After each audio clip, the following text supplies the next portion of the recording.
has the ability to take on the paces and the spinners. Just like that, just a reminder, on cue. Brilliant shot.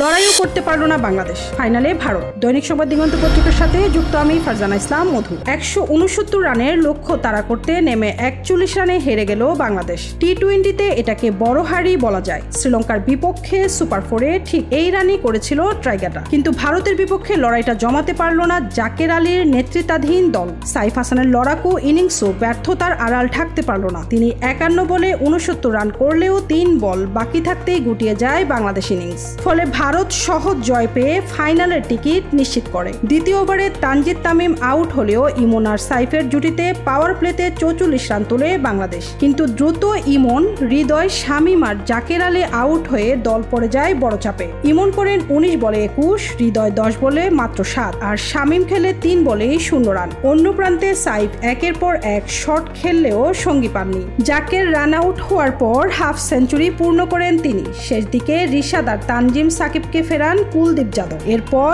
বুমরাহর বলে সাইফও catch দিয়ে ফেরেন। শেষ 16 বলে প্রয়োজন ছিল 53 run, সেখানে আর লড়াই জমাতে পারেনি বাংলাদেশ। ফলে ভারত নিশ্চিত করলো এশিয়া কাপের ফাইনাল, আর বাংলাদেশ পাকিস্তান ম্যাচ দাঁড়ালো এক অঘোষিত সেমিফাইনাল।